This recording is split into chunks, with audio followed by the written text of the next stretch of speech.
স্ক্রিনের উপর আপনারা যে লোগোটি দেখতে পাচ্ছেন এটা কিভাবে ক্রিয়েট করবেন চলেন আমরা মূল ভিডিওতে চলে যাই। প্রথমে আমরা লাইন টুল থেকে একটি লাইন ক্রিয়েট করে নেব। ক্রিয়েট করে নেওয়ার পর এটাকে কন্ট্রোল চেপে একটি কপি করে নেব। কপি করে নেওয়ার পর কন্ট্রোল চেপে অনেকগুলো লাইন কপি করে নেব। কপি করে নেওয়ার পর এগুলোকে ধরে আমরা মাঝখানে নিয়ে আসবো। মাঝখানে নিয়ে আসার পর কপি করে পেস্ট ইন ফ্রন্ট করে দেব। ফ্রন্ট করে দেওয়ার পর সবগুলোকে ধরে এগুলোকে পিটিকে কিছু কমিয়ে নেব। কমিয়ে নেওয়ার পর ইলিপস টুল থেকে ধরে আমরা কর্নার থেকে একটি সার্কেল বানিয়ে নেব।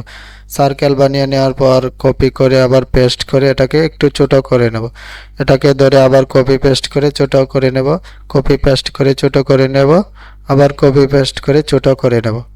ছোট করে নেওয়ার পর সবগুলোকে ধরে আমরা অ্যাঙ্গেল করে দেব।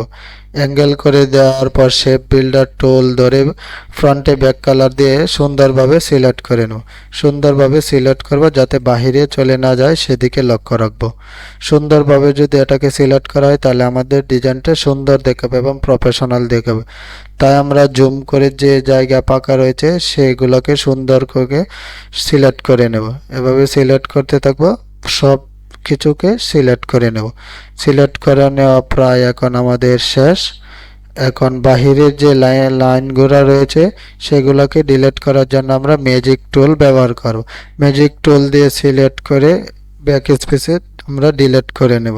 এবার ডিলিট করে দেওয়ার পর এখন আমাদের ডিজাইন প্রায় রেডি। এরকম ধরনের লোগো যদি কারো প্রয়োজন হয় তাহলে আমাদের সাথে যোগাযোগ করতে পারে এবং অবশ্যই আমাদের চ্যানেলটি সাবস্ক্রাইব করে রাখুন। ধন্যবাদ সবাইকে।